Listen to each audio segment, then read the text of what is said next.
Hey YouTubers, Facebookers, Instagram, I don't know. Hopefully not America's Most Wanted. Yeah, anyhow, this is Kelly from Can-Am Design and Fabrication.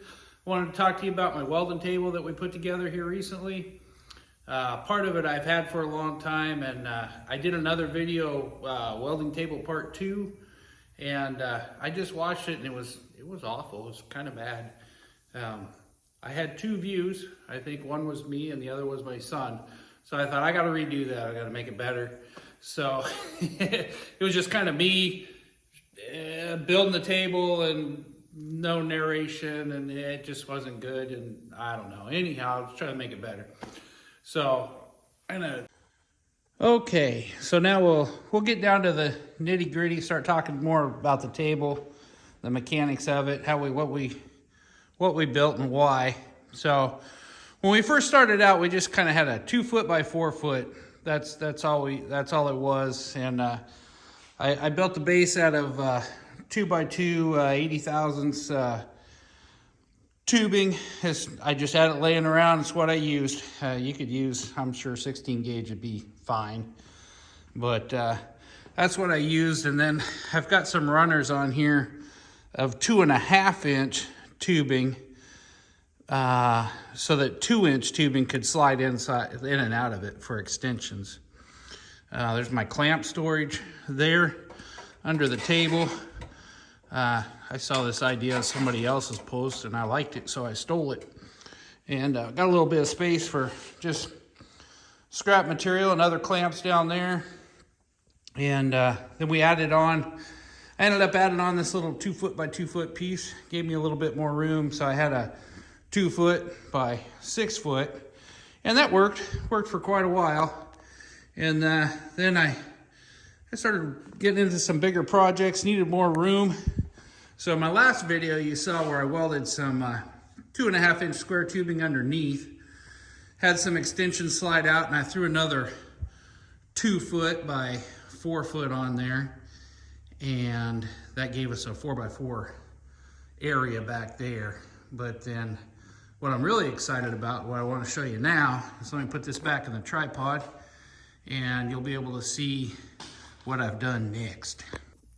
Okay, before we move on to the exciting part of what I wanted to show you next on the table, is I wanted to talk about these clamps just a little bit instead of just flying over it, because I do think these are kind of the coolest thing ever. If you're going to build your own table, and even if you don't have a CNC machine to put the holes in the material, you can drill the holes, because these clamps are slick. I'll put a link after we talk about it. I can put a link in so that you can know where to go to buy them. I bought these on Amazon. There's more expensive ones, but these were like 20-some dollars, 28 bucks a piece, I think, which, you know, isn't real cheap, but it's not too bad. And as you can see, you can pin your material down, and gives you a nice hold down. And there's all kinds of things you can do with these, and I just love them. So I wanted to talk about it. Thought you might like them too. Like I said, I'll put a link in there showing where you can get them, and, you know, buy a couple. Next month, buy a couple more, and, you know, have 6 or 8. That's all you ever need. They're pretty awesome.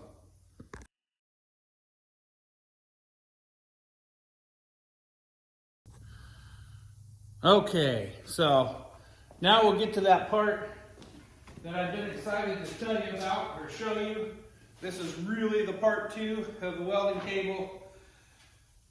When we added this section, we had there's some 4 foot pieces under here, the 2.5 inch square, so that the 2 inch can slide in and out of it. And it was just there supporting, and then I built these legs and I put wheels on it so that this could slide in and out, give us some more space. I cut some of that 2.5 inch tubing, I just cut it in half so I could set it on top of these 2 inch rails to keep my material all level. So when I slide this out, table's level. And I can just slide it out. It gives us a nice 4 foot wide, 7 foot long, nice big area. We can work on a big project.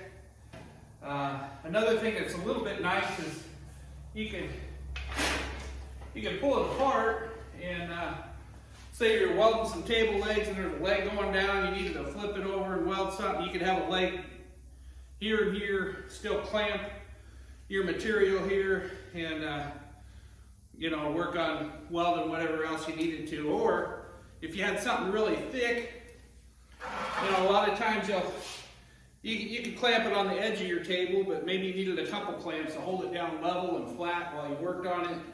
So you can split the table apart and put another clamp right here and clamp your material there and there. And yeah, I don't know, it works good for me. I like it. I can also kind of, this isn't welded down, so I can slide it side to side. And I could have a clamp here and clamp there, clamp on the edges if it was something, you know, too wide. They do sell these clamps here that I was talking about earlier. They do sell them, you know, taller, all different lengths. So you could do that as well if you had all these holes in your table. But yeah, that's it. That's Welding Table 2.0.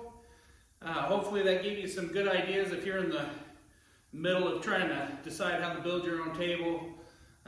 Maybe I gave you some things to think about that might work good for you. I don't know. I like it. I'm pretty happy with it. Of course, you know, this could have been a little thicker. Could have made it out at 3/8. I use 1/4 inch. It's kind of on a budget. I'm always on a budget. But yeah, this whole thing, I don't know. I probably have maybe $400 wrapped up in it. I don't even think that much. Probably $300. I got this last 4x4 sheet for like $130 at scrap. You know, you can always go to the back when you go buy steel, and they always have scraps, and I dig through it, and sometimes they give me a good deal. Sometimes they want as much as if it was anyhow. I got a decent deal. So yeah, that's it. Like, follow, please follow us on YouTube, K&M Design Fab, with Facebook, Instagram. Post your comments, like, share. That'd be great. Like and share. And comments that aren't negative would be awesome. That's it. Thank you. Thanks for watching. And see us next time. We'll have something else cool.